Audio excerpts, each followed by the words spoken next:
नमस्कार दोस्तों, स्वागत है आपका भारत 2.0 चैनल में। जैसा कि आप लोग हमें फॉलो कर रहे थे, हमने 38 डिस्ट्रिक्ट्स की पॉडकास्ट की, फिर बिहार के कैपिटल की पॉडकास्ट की। हमने ये डिस्कस किया कि पटना को हम कैसे आगे बढ़ा सकते हैं, और इन डिस्ट्रिक्ट्स में हमने mainly agriculture, agro processing, fisheries, उसके अलावा एमएसएमईज़ की बातें की।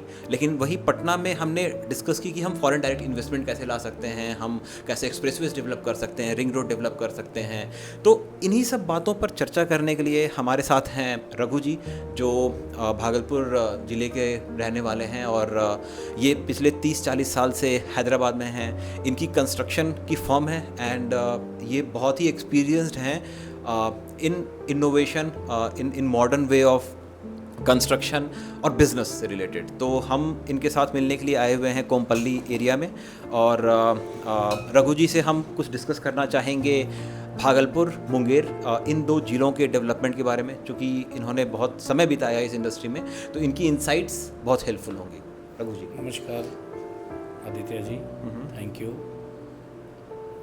तो रघु जी, हम डिस्कस करते हैं कि जैसा कि अभी हम लोग डिस्कस कर रहे थे मैंगोज़ के बारे में, लीची के बारे में, तो आप थोड़ा ऐड कीजिएगा क्या कि आपका विज़न क्या है भागलपुर और उस मुंगेर के।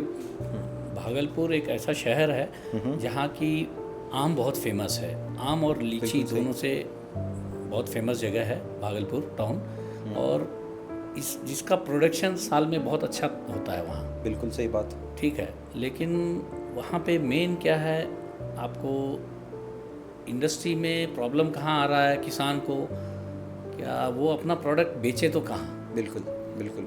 और उनको एक्सेस नहीं है, सबसे बड़ी बात। बिल्कुल सही बात बोला आपने। इसका एक्सेस होना, एक्सेस इन द सेंस आपको ट्रांसपोर्टेशन का इंफ्रास्ट्रक्चर रोडवेज का, हाँ, का दिक्कत है लोगों को। जैसे गंगा के उस तरफ भागलपुर के उस पार चले जाइए, गंगा रिवर है, गंगा रिवर के उस तरफ लीची बहुत होता है। बिल्कुल सही बात।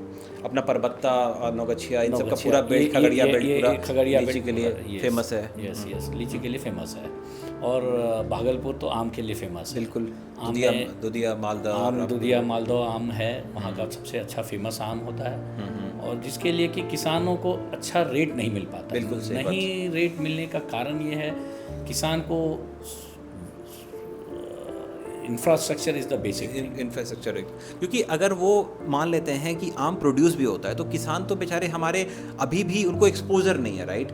तो हमें लगता है कि स्मॉल बिजनेसेस और सरकार को वो एक्सपोजर किसान को प्रोवाइड करना पड़ेगा कि भाई जो 60-70 रुपए किलो के जो आम आप बेच रहे हो, वो आप प्रोसेस प्रोडक्ट्स में आप 200-300 रुपए का बेच सकते हो। बिल्कुल बिल्कुल बिकेगा, 300 से ज़्यादा बिकेगा, 300 ज़्यादा बिकेगा, कोई डाउट नहीं है। करेक्ट। दूधिया मालदह आम जो है, यदि उसको प्रोसेस किया जाए, हाँ, और प्रोसेसिंग यूनिट वहाँ लगा दिया जाए एमएसएमई के थ्रू, जैसे सेंट्रल गवर्नमेंट का प्रपोजल है एमएसएमई को डेवलप करने में, तो भागलपुर जैसे जगह पे आप छोटे छोटे शहर को टारगेट कीजिए, जिससे कि हमारे हर डिस्ट्रिक्ट को सपोर्ट मिले। बिल्कुल बिल्कुल बिल्कुल। सवाल ये, और इन्हीं सब चीज़ों के लिए आप जैसा बोल रहे थे कि वहाँ 4 लेन 6 लेन होना चाहिए।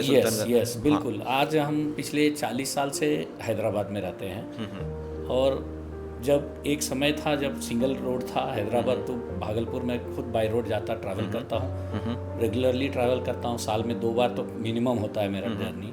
तो आज अटल बिहारी जी के पीरियड में जो 4 लेन का जो स्टार्ट किया प्रोजेक्ट, वो उनका प्रोजेक्ट बहुत सक्सेस रहा, उसको गवर्नमेंट ने टेकअप किया और बहुत अच्छा रहा। ये अभी और भी ज़्यादा और चाहिए हमारे स्टेट के लिए, स्पेशली बिहार के लिए। बिहार के लिए जैसे कि गंगा पुल है, वो अभी छोटा है। जब वो बना था 30 साल पुरानी, 40 साल पुरानी बात है, जब वो उसकी नींव ली गई थी, विक्रमशिला वाली जो पुल है वो। तो उस समय गवर्नमेंट ने प्रपोजल रखा था, लेकिन उसको ब्रॉडवे में रखना चाहिए था। 4 लेन के मिनिमम 4 लेन रखना चाहिए, जिसकी वजह से आज ट्रैफिक जाम होता है। बिल्कुल सही बात बोला आपने। हाँ, दिन भर गाड़ी जाम रहता है, और वो कॉस्ट में ट्रांसफर होता है, क्योंकि उसमें किसान को तकलीफ होती है। हाँ। जो गंगा के उस तरफ किसान है, जिसके पास जो अदर सोर्सेस नहीं है उनको मार्केट में लाने के लिए, जिससे कि वो नुकसान हो जाता है उनका सामान। तो ये सब सारी चीज़ें हैं जो कि गवर्नमेंट के को ध्यान देना चाहिए। और आप एयरपोर्ट की भी बात कर रहे थे। एयरपोर्ट देखिए, भागलपुर एक टाउन है, आज इंडिया में आप ट्रैवल कीजिए, कोई भी शहर 2 घंटा 3 घंटा से ज़्यादा नहीं लगता। बिल्कुल सही बात। Max 2 hours, 2.5 hour. लेकिन आज हैदराबाद से यदि आपको भागलपुर जैसा टाउन जाना है, सबसे पुरानी शहर है भागलपुर, जहाँ कि आज 12 आवर्स से ज़्यादा लगता है आपको ट्रैवल करने के लिए। Patna is the only option Bhagalpur पहुँचने के लिए। और पटना से बाय रोड फिर आप आइए भागलपुर 5 घंटा 6 घंटे तो लग जाता है। तो सब मिला के 10-12 घंटा ट्रैवलिंग हो जाता है। तो airport is the basic thing. और जो ट्रांसपोर्टेशन, लॉजिस्टिक्स और वेयर हाउस की बात कर रहे थे, कोल्ड स्टोरेज की बात कर रहे थे, कोल्ड स्टोरेज होना चाहिए जिससे कि किसान का यदि कोई फल प्रोड्यूस इंडस्ट्रीज आता है, इंडस्ट्री लगाने के लिए, तो उनके पास सोर्सेस नहीं है। करेक्ट। ट्रांसपोर्टेशन का नहीं है, या तो वहाँ पे कोल्ड स्टोरेज नहीं है, या प्राइवेट हो या गवर्नमेंट हो। करेक्ट। ये सब सारी चीज़ें हैं जहाँ की भागलपुर का कतरनी चावल बहुत फेमस। बिल्कुल सही बात बोला आपने। चावल और चूड़ा दोनों ही। चूड़ा भी उसी का चूड़ा बनता है। हाँ। तो चावल जो है वो कतरनी धान का, तो बीच में लोग गांव घूमे, बोले क्या 80 रुपये किलो हम लेंगे, आप खेती कीजिए। जब खेती हो गया तो लेने वाले कोई नहीं थे, आधा दाम भी देने के लिए तैयार नहीं था। किसान परेशान हो गए। तो किसान आखिर कैसे आगे बढ़ेगा।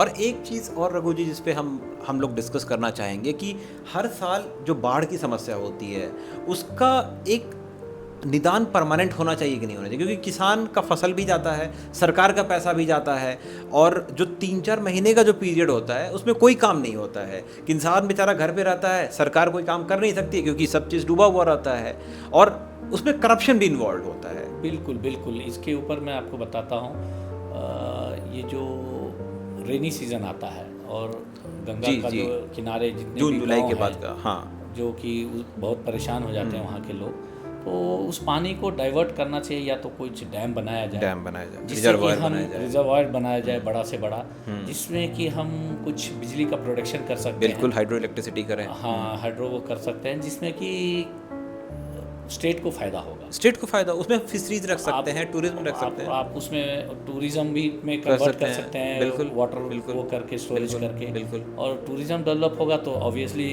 एम्प्लॉयमेंट बढ़ेगा वहाँ पे। और जो रघु जी आपने ये बात कही है ना, इससे जितने भी एजुकेटेड लोग हैं ना बिहार के, या फिर जो थोड़ा बहुत भी जानते हैं, वो सारे लोग इस बात से एग्री करेंगे कि या तो हमें वहाँ रिजर्वायर बनाना है, डैम बनाना है, कैनाल्स का एक नेटवर्क बनाना है, क्योंकि इसका एक सॉल्यूशन है भाई। हर साल वही बाढ़ की समस्या, और हर साल आप हजारों करोड़ खर्चा करते हैं।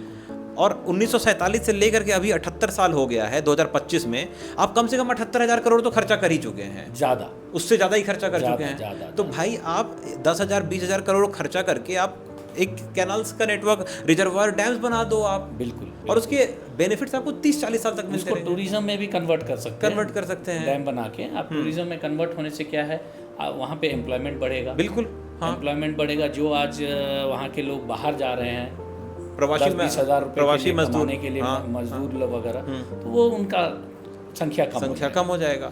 रिस्पेक्टफुल लाइफ जिएंगे वो, और रिस्पेक्टफुली वो अपने गांव में खुद जिएंगे, हाँ, और समाज के बीच में रहेंगे और कुछ आगे बढ़ेंगे। तो ये सारी चीज़ हैं जो कि प्रॉब्लम वहाँ पे है। अभी हम लोग पार्ट 2 डिस्कस करेंगे जो कि सुल्तानगंज स्पेसिफिक होगा। तो अभी देखने के लिए धन्यवाद।